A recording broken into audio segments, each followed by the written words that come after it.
Hello friend, आप सभी का इग्नो अपडेट में स्वागत है। मैं आज आपके सामने ग्रामीण शासन के बारे में लेकर आई हूँ। इसमें मैं धीरे धीरे करके सारे टॉपिक को क्लियर करूँगी। सबसे पहले हम देखेंगे कि जो ग्रामीण स्वशासन है वो क्या है और उसका क्या इम्पोर्टेंट्स होते हैं, कैसे होता है। तो सबसे पहले गांव में सार्वजनिक सुविधाओं का प्रबंध करने के लिए ही ग्रामीण स्वशासन होता है। इन सार्वजनिक का प्रबंध करने व अन्य समस्याओं को निगरान करने के लिए पंचायत व्यवस्था बनाया जाता है। तो जैसा कि आप देख सकते हैं, जो हमारा ग्रामीण शासन होता है वो क्या कहता है, जो हमारा समस्या हो गया ग्रामीण स्तर पर उसको देखना। तो फिर देखेंगे ग्राम पंचायत व्यवस्था को 3 सदन में बांटा गया है। पहला ग्राम पंचायत, दूसरा क्षेत्रीय पंचायत और तीसरा जिला पंचायत।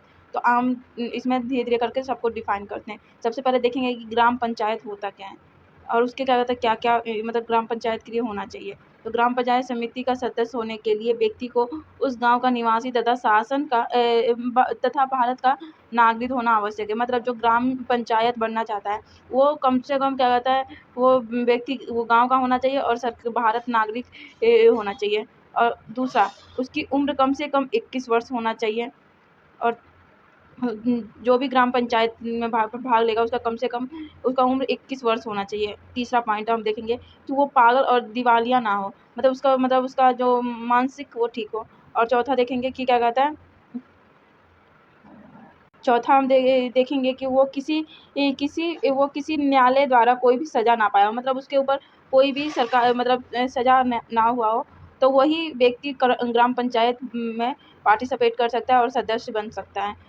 अब देखेंगे कि जनता द्वारा नियोजित प्रतिनिधि, मतलब जो क्या कहता है ग्रामीण में आता है उसको कौन कौन होता है। तो वो होता है प्रधान, उप प्रधान, ग्राम पंचायत और समिति के सदस्य। ये जो 4 होते हैं, ये जो जनता द्वारा नियुक्त किया जाता है, नियोजित किया जाता है, मतलब जनता इनको चुनता है।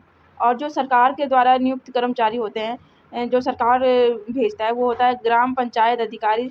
इसको हम सेक्रेटरी भी कहते हैं। हाँ, और ये जो होता है ये सरकार द्वारा मतलब लाया जाता है। तो ये हो गया। दूसरा हो गया आपका ग्राम विकास अधिकारी, जो और फिर तीसरा हो गया लोकपाल। तो चौथा हो गया बेसिक स्वास्थ्य कार्यकर्ता। जो पांचवा हो गया नलकुल चालक। ये सब जो होते हैं वो क्या कहता है सरकार द्वारा नियुक्त किया जाता है।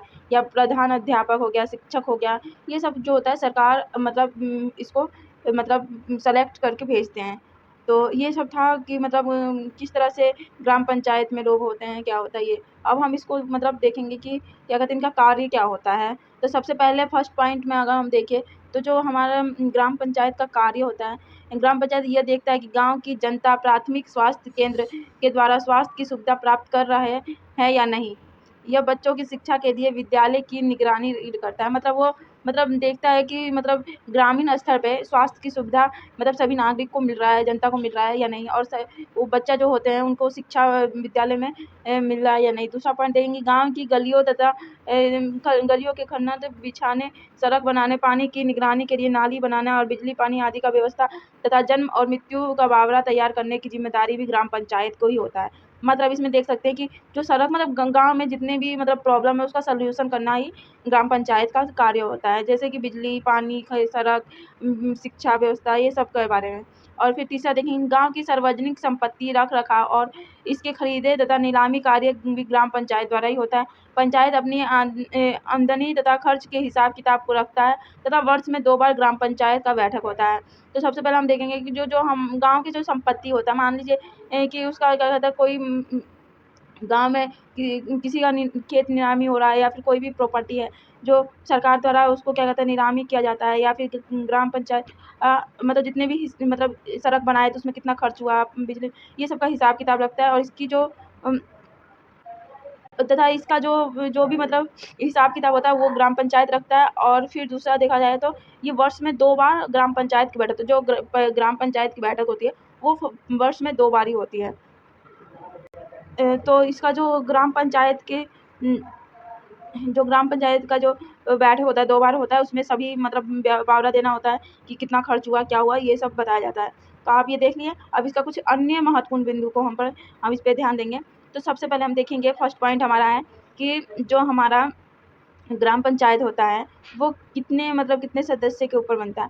देखिए सबसे पहले हम देखेंगे कि कम से कम आबादी एक जो मतलब कम से कम 1000 की आबादी पर एक ग्राम पंचायत होता है। जिन गाँव की आबादी 1000 से कम है वहाँ पास के अन्य छोटे-छोटे गाँवों को मिलाकर एक ग्राम पंचायत बनता है। मतलब जहाँ क्या कहता है 1000 की संख्या में आबादी हो, वहाँ पे ही ग्राम पंचायत का बनता है। अगर मान लीजिए आप नहीं हैं वहाँ, तो कई सारे आस-पास के गाँव को मिलाकर एक ग्राम पंचायत बनाया जाता है कि दो गाँव को मिला लिया गया तो एक ग्राम पंचायत वहाँ पे बैठा सकते हैं।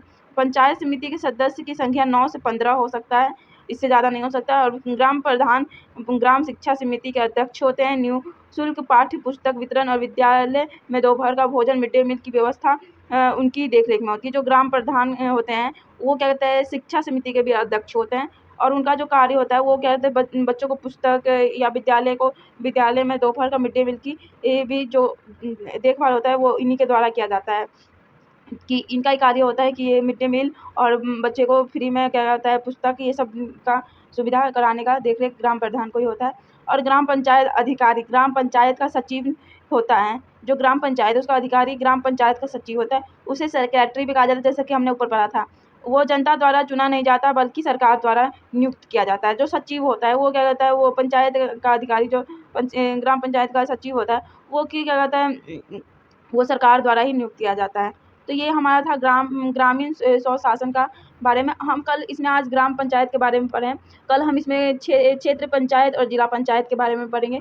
ये था कि आपका ग्राम पंचायत में किस तरह से कार्य होता है, क्या-क्या होता है, ग्राम पंचायत में कौन-कौन होते हैं, किसको सरकार चुनता है, किसको जनता द्वारा चुना जाता है और वो जनता के लिए क्या-क्या कार्य करते हैं, या फिर आप ये ग्राम पंचायत के लिए क्या योग्यता होना चाहिए, ये सभी इसमें बताया गया था। तो आप ये देख लिए। तो अगर मेरी ये वीडियो अच्छी लगी हो आपको तो लाइक करें, चैनल को सब्सक्राइब करें और इससे जुड़ी अगर किसी तरह से इन्फॉर्मेशन चाहिए तो आप कमेंट करके पूछ सकते हैं। बाकी आप लोग वीडियो देखते हैं और लाइक नहीं करते हैं तो सबसे बड़ी गलती है आप लोग की कि इतना कोई मेहनत कर रहा है तो एक लाइक करने से आपको कुछ होने वाला नहीं है। तो अगर वीडियो आपको यूज़फुल लगे तो इसको लाइक करके ही जाएँ और मेरे चैनल को सब्सक्राइब कर लें कि इससे जुड़ी और भी इन्फॉर्मेशन मिलती रहे। धन्यवाद।